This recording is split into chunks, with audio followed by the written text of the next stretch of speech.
느헤미야 5장 14절부터입니다. 느헤미야 5장 14절에서 6장 9절까지 하겠습니다. 5장 14절에서 6장 9절까지 같이 읽습니다. 또한 유다 땅 총독으로 수용을 받은 때 곧 아닥사스다 왕 제20년부터 제32년까지 12년 동안 나와 내 형제들이 총독의 독을 먹지 않으였느냐. 나보다 먼저 있었던 총독들은 백성에게서 양식과 포도주와 또 은 40세겔을 그들에게서 빼앗았고 또한 그들의 종자들도 백성을 압제하였으나 나는 하나님을 경외함으로 이같이 행하지 아니하고 도리어 이 성벽 공사에 힘을 다하며 땅을 사지 아니하였고 내 모든 종자들도 모여서 일을 했으며 또 내 상인은 유다 사람들과 민장들 150명이 있고 그 외에도 우리 주위에 있는 이방 족속들 중에서 우리에게 나온 자들이 있었는데 매일 나를 위하여 소 1마리와 살균양이 6마리를 준비하며 닭도 많이 준비하고 열흘에 한 번씩은 각종 포도주를 갖추었나니 비록 이같이 했을지라도 내가 총독의 독을 요구하지 아니했음은 이 백성의 부욕이 중함이었더라. 내 하나님이여 내가 이 백성을 위하여 행한 모든 일을 기억하사 내게 은혜를 베푸시옵소서. 산발락과 도비아와 아라비아 사람 게셈과 그 나머지 우리의 원수들이 내가 대적을 건축하여 허물어진 틈을 남기지 아니했다 함을 들었는데 그때는 내가 아직 성문의 문짝을 달지 못한 때였더라. 산발락과 게셈이 내게 사람을 보내어 이르기를 오라 우리가 오너 평지한 촌에서 서로 만나자 하니 실상은 나를 해하고자 함이었더라. 내가 곧 그들에게 사자를 보내어 이르기를 내가 이제 큰 역사를 하니 내려가지 못하겠노라. 어찌하여 역사를 중지하게 하고 너희에게로 내려가겠느냐 하매 그들이 4번이나 이같이 내게 사람을 보내되 나는 꼭 같이 대답하였더니 산발락이 5번째는 그 총재의 손에 동하지 않은 편지를 들려 내게 보냈는데 그들이 그 글에 이르기를 이방 중에도 소문이 있고 하시고도 말하기를 너와 유다 사람들이 모반하려 하여 성벽을 건축한다 하니 내가 그들 말과 같이 왕이 되려 하는도다.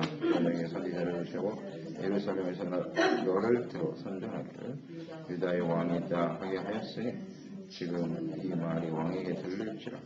그런즉 나는 이제 오라 함께 의논하자 하였기로 내가 사람을 보내어 그에게 이르기를 내가 말한 바 이런 일은 없는 일이요 내 마음에서 지어낸 것이라 하였느니 그들이 다 우리를 두렵게 하고자 하여 말하기를 그들의 손이 피곤하여 역사를 중지하고 이루지 못하리라 하며 이제 내 손을 힘있게 하옵소서 하였노라. 헌신과 충성. 느헤미야는 하나님의 나라의 역사를 이루는 일에 부름받은 종으로서 사사로운 이익을 포기하는 이것을 모든 기득권층에게 지도자들에게 맹세하게 했습니다. 이것을 자신의 삶을 통해서 몸소 실천하고 본을 보이는 사람이었습니다. 느헤미야는 유대 총독으로 있는 동안 12년 동안 있었다고 그랬는데요. 그때 총독의 녹을 받지 않았다 그랬습니다. 그리고 이전 총독들은 총독이 되면 다 집권하고 권력을 잡으면 돈을 또 부를 쌓기 위해서 노력하게 되지요. 백성들을 압제하고 축제하는 모습이 있었는데 느헤미야는 그렇지 않았다. 선정을 베풀었습니다. 그가 하고자 했던 것은 오직 성벽이 건축되고 이스라엘이 회복되어 즉 하나님의 나라가 회복되어지고 하나님의 백성들이 하나님의 다스림을 받는 이렇고 거룩한 백성으로 세워지는 일에 집중했죠. 이것에 아주 최선을 다해서 헌신하는 사람이었다. 그것을 알 수가 있습니다. 자신의 마땅한 권리를 포기하고 하나님께서 자신에게 주어진 일에 헌신하고 충성할 수 있었다. 이것은 언제든지 이 사명의식이 굉장히 중요하고요. 사명의식, 내가 이 일을 해야 한다라고 하나님의 부르심을 받았다. 사명을 가지고 있다는 것과 가치의 문제겠죠. 어떤 것이 더 가치 있는 일이냐. 것을 생각하는 헌신되고 충성된 사람이었음을 알 수가 있습니다. 느헤미야가 이런 태도를 가질 수 있었던 근본적인 원인은 15절에 나와 있죠. 15절에 보면 나는 하나님을 경외함으로 이같이 행하지 아니하였다 그랬어요. 하나님을 경외하는 사람이었기 때문에 주어진 일에 하나님의 사명에 집중할 수 있었고 백성들을 억압하거나 고열을 많은 이런 일은 하지 않았다는 거죠. 그러니까 그 모든 일이 하나님을 경외하는 데서부터 비롯된 것이다. 그러니까 하나님을 경외한다는 것이 의미를 우리 잘 알죠. 하나님을 믿는 것이고 또 하나님께 대해서 헌신하는 거잖아요. 믿고 충성하고 헌신하고 순종이죠. 순종. 그러니까 이것은 지금 하나님의 일을 하고 있는 것이다. 라는 하나님의 뜻을 알아야 순종이 가능한 거죠. 하나님의 말씀을 알고 하나님의 뜻을 알고 그의 믿음을 가지고 순종하면서 헌신까지 포함되는 거죠. 아브라함이 아들 이삭을 모리아산에 바칠 때 순종하는 것을 보고 이제야 내가 나를 경외하는 줄을 알았도다. 하나님을 경외하는 것은 이렇게 헌신하는 것. 자신의 가장 소중한 것 하나님의 말씀이라는 드려야지. 하나님을 경외하는 사람이었기 때문에 가능했다. 그렇습니다. 이 하나님을 경외하는 사람은 오늘 느헤미야의 모습과 같이 헌신과 충성 여기에 집중할 수가 있다는 거죠. 하나님을 경외하지 않으면 할 수 없는 일입니다. 대적들의 수많은 방해가 있었고 두려움을 주는 일도 벌어졌지만 그는 오직 하나님을 두려워하는 사람이고 하나님을 경외하는 사람이었기 때문에 헌신과 충성할 수 있었다는 것입니다. 또 17절에도 보면 유다 백성들과 민장 이방인들까지 모여서 식사하는 모습이 나오죠. 그 양이 엄청납니다. 많은 음식이 필요했지만 이것을 자비로 충당했다는 겁니다. 자비로 충당했다. 그것은 백성들이 지금 해야 할 일이 너무나 중대하기 때문에 할 일이 많고 부담이 너무 많기 때문에 부담을 주지 않기 위해서 또 더 나아가서는 성벽 재건하는 일에 건축하는 일에 모든 사람들이 집중할 수 있도록 마음을 모을 수 있도록 지금 우리가 선행교에서 보았죠. 당시에 가난하고 힘든 예루살렘 백성들 이자 내기도 바쁘고 세금 내기도 바빠서 자식을 종으로 팔 수밖에 없는 상황이라는 걸 너무나 잘 알고 있잖아요. 그렇기 때문에 부담을 주지 않기 위해서 자비로 충당했다. 네, 그만큼 그는 지금 백성들을 배려하고 사랑하는 마음이 있었고 하나님의 나라를 바르게 세우고자 하는 간절한 열망이 있었어요. 그리고 무엇보다도 그 모든 것을 감당할 수 있는 능력이 있었다는 거죠. 마음만 있어도 재물이 없으면 못하는 거죠. 그런데 느헤미야는 충분한 재물을 갖고 있었다. 근데 이것은 이런 의미겠죠. 이제 술 맡은 관원장이니까 당시 아닥사스다 왕, 바샤 왕의 술 맡은 관원장이면 고위직 아닙니까? 많은 재산을 그동안에 얻을 수 있었을 거예요. 그런데 그것을 이제 이때에 하나님께서 필요하여 나에게 주신 것이구나. 이게 중요한 거예요. 이런 깨달음이 중요한 거예요. 그러니까 이렇게 우리 하나님을 경외하는 느헤미야의 모습을 봤는데 이 사람이 고위직 관리로서 일하면서 부정부패를 하지 않았을 거예요. 틀림없습니다. 그런 정직한 모습으로 살아왔지만 자신이 느헤미야가 술 맡은 관원장으로 있는 권력을 얻는 일도 그렇고 그를 통해서 하나님께서 여러 가지 부와 재물을 주신 것도 이 하나님의 나라의 회복을 위해서 예루살렘 성벽이 건축되어지는 일에 이때에 하나님 나라를 사용하시려고 주신 것이구나. 이런 분명한 깨달음과 인식이 있었다는 거죠. 그러니까 이렇게 아낌없이 사용할 수 있겠지요? 굉장히 중요한 의미입니다. 우리가 이 땅에 왜 재물을 얻어야 되는 건지, 때로는 권력을 하나님이 주시는 건지, 이 땅에서 우리가 성공하고 잘 되게 하시는 이유가 뭔가? 분명한 하나님의 목적과 뜻이 있는 겁니다. 그러니까 이것을 인식하고 살아가는 사람이 진짜 하나님의 사람이에요. 그리고 시대에 하나님 앞에 쓰임받는 사람이 되는 거예요. 그렇지 않으면 그냥 평범하게 먹고 살다가 끝나는 겁니다. 자기의 주어진 가지고 먹고 살았다. 아무 의미가 없잖아요.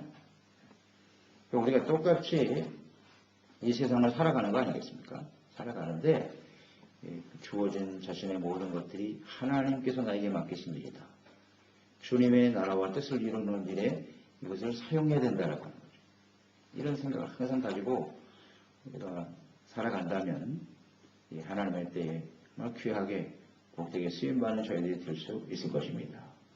근데 어떤 사람은 좀 이렇게 네헤미야처럼 많은 것을 맡아서 쓰임받는 사람도 있지만 뭐 한 달란트 받은 사람도 있지 않겠습니까? 그리고 우리가 가진 것이 많지 않아도 바로 이때에 하나님의 나라와 뜻을 위해서 하나님의 나라를 세우셨구나. 이런 우리가 분명한 생각만 가질 수 있다면 하나님 앞에 헌신할 수 있을 것 같습니다. 느헤미야는 그런 사람이었어요. 그런 사람이었습니다. 그 분명한 가치의 문제죠. 재물을 어떻게 사용해야 되느냐, 어떻게 하는 것이 가치 있는 일이냐 하는 것을 너무나 잘 알고 있었죠. 이런 느헤미야의 모습을 보면 다윗의 마음과 같구나 그런 생각을 하죠.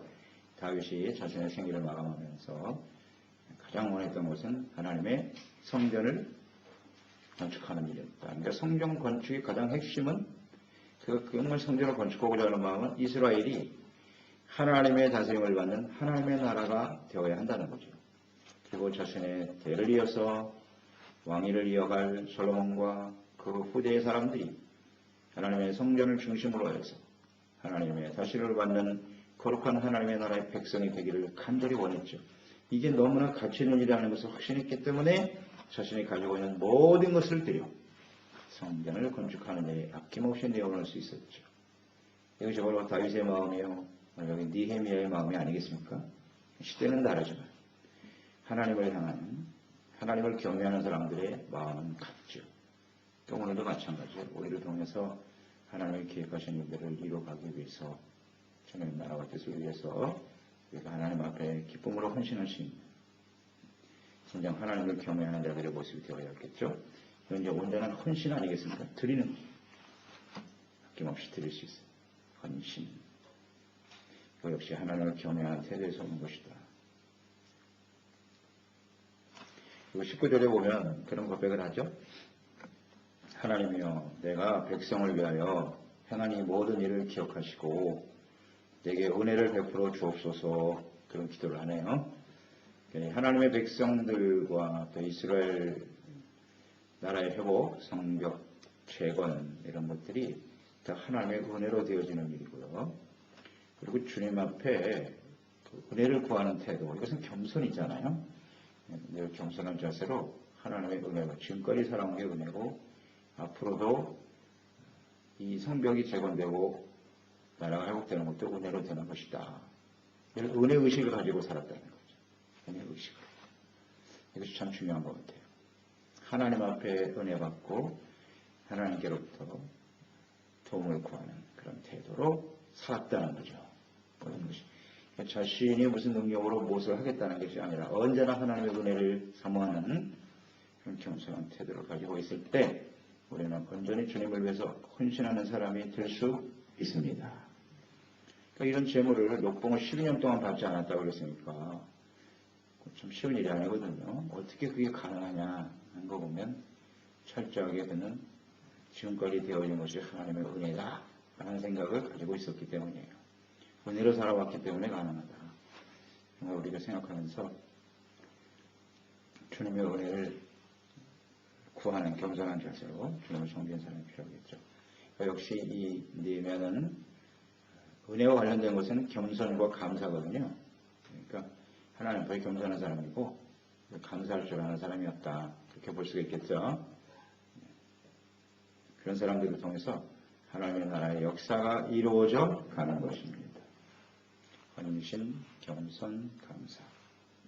굉장히 중요한 관련을 갖고 있는 단어예요. 이게 하나님을 경외하는 태도죠. 하나님을 경외하는 사람에게는 당연히 이러한 모습이 나타난다.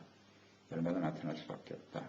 것입니다. 6장 1절로 9절의 내용은 대적들의 방해와 또 내부의 갈등이 있었죠. 그 모든 것을 이제 극복하고 성벽 재건하는 일이 계속되고 있었습니다. 하지만 대적하는 방해하는 이 대적들도 역시 쉬지 않습니다. 계속되고 있죠. 계속하고 있어요. 그래서 1절에 보면 성벽 건축이 거의 완성된 단계에 이르렀을 때였어요. 문짝만 달면 완공되는 때였는데 이 대적들의 방해가 더 극성을 부리고 있는 것을 볼 수가 있습니다. 그러니까 마지막 순간까지도 끝까지 방심하지 말아야 된다라는 것을 잘 보여주고 있네요. 산발랏과 게셈이 니헤미야에게 한 가지 제안을 했어요. 원호 평지 중간지대에서 만나서 우리가 협상을 좀 하자. 그렇게 제안을 합니다. 근데 그 의도를 알고 있었죠? 그 협상 제안, 평화 협상 제안이라고 하는 것은 사실은 죽이려고 하는 음모를 가지고 있었던 악한 계획이라고 볼 수가 있는데요. 타협하자. 이런 의도거든요. 이런 식으로 이제 또 유혹을 계속하는 것을 볼 수가 있어요. 그래서 나오면 죽이겠다는 거죠. 오는 과정에서 암살하고 예루살렘을 공격해야 된다. 그러니까 이 니헤미야만 없어지면 예루살렘 무너질 것이다. 그래서 아주 정확하게 알고 있는 거죠. 어떻게 해서든지 니헤미야를 끌어들이려고 하는 사탄의 유혹을 볼 수가 있습니다. 타협하자. 그러니까 이에 대해서 니헤미야는 정확하게 꿰뚫고 있어요. 그들의 계략을 알고 있었고요. 3절에 보면 뭐라고 대답을 했느냐 하면 내가 이제 큰 역사를 하니 내려가지 못하겠노라. 어찌하여 역사를 중지하고 너에게로 내려가겠느냐. 아주 중요하네요.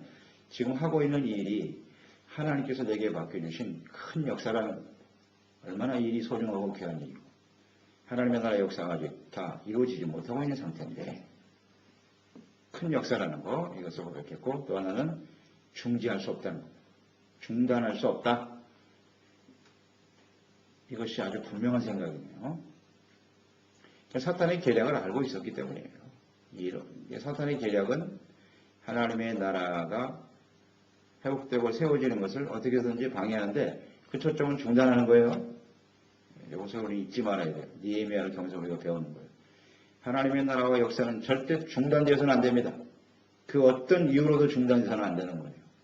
사탄은 하여튼 다양한 방법으로 중단시키려고 하는 거죠. 지금 타협하자. 평화협정 비슷한 건데 더 이상 우리가 너희를 방해하지 않을 것이고 이런 식으로 이제 유혹해 오는 거죠. 그러니까 이것이 굉장히 큰 유혹인 것이 그들의 이제 물리적인 공격을 통해서 백성들을 막 두려워하게 하는 상황도 벌어졌고 그래서 편안하게 일할 수 있는 상황이 아니었잖아요. 한 손에는 병기를 잡고 한 손으로는 일할 수밖에 없는 그런 아주 긴장된 상황이 계속되고 있었단 말이에요. 그런 상황에서 평화협정을 맺자고 하는 것은 굉장히 달콤한 유혹입니다. 한 손에 병기를 잡지 않아도 되잖아요. 그 평화협정만 맺으면 긴장감도 좀 덜하고 그래서 성벽을 건축하는 일에 더 집중할 수 있지 않을까라는 유혹이라고요. 굉장히 큰 유혹입니다. 백성들도 좀 편안하게 해줄 수 있을 것 같고요. 이런 유혹, 타협에 대해서 이 니헤미야는 일고의 가치도 없다. 단번에 잘라버렸습니다.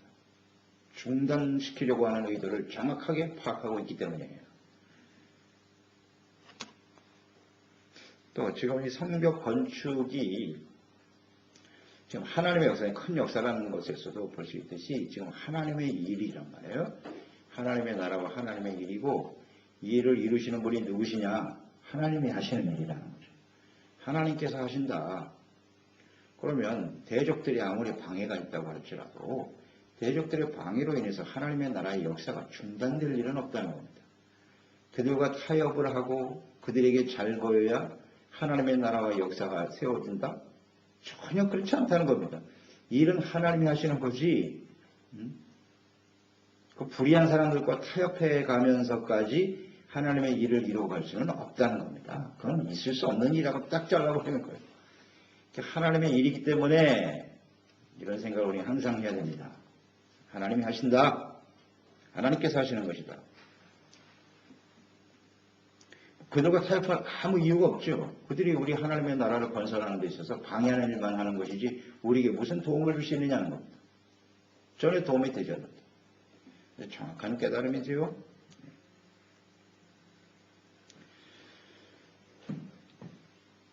그리고 무엇보다 느헤미야는 자신의 유익과 안전을 위해서 하는 일이 아니다라는 거죠. 그래서 하나님의 역사이기 때문에 타협할 이유가 전혀 없다라는 것을 생각합니다. 그리고 하나님께서 하나님의 백성들을 보호해 주시고 지켜주실 것이다. 이런 확신이죠. 그러니까 우리를 두렵게 하는 상황이 끊임없이 벌어지는데요. 사탄이 하는 일이 우리에게 두려움을 주는 일인데 그런 많은 방해와 두려움을 주지만 하나님의 나라와 역사는 반드시 하나님께서 이루신다라고는 확신과 믿음을 가지고 있어야 합니다. 그래야 타협을 안 하게 돼요. 불의와 타협하는 거잖아요. 그러면서 좀 더 안전하고 편안함을 추구해보자라는 거잖아요. 이게 있을 수 없어요. 그래서 우리는 여기서 잘 배워야 될 것 같아요. 이 사탄의 유혹에 대해서 말이죠. 하나님의 나라는 반드시 방해가 있다. 사탄의 역사들이 있는데요. 그럴 때 우리가 이 타협하자고 들어올 때 우리는 어떻게 해야 할 것인가. 그러니까 어떤 이유에서든지 하나님의 역사가 주님의 일을 위해서 섬기며 헌신하는 일이 중단되어서는 안 됩니다. 그래서 우리 중요한 걸 깨달아야 돼요. 중단하는 건 무조건 사탄의 방해입니다.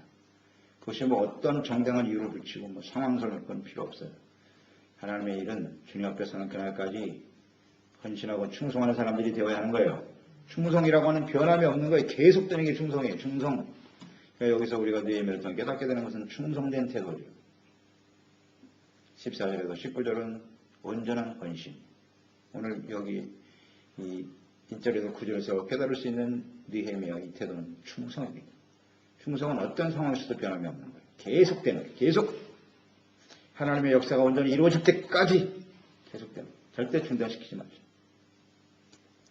타협한다라고 하는 것, 세상과 타협하고 불의와 타협하는 그 이유가 무엇이냐? 대부분 보면 자신의 유익과 욕심입니다. 자신의 유익과 욕심을 가지면 반드시 타협하게 돼 있어요. 그런데 느헤미야를 보세요.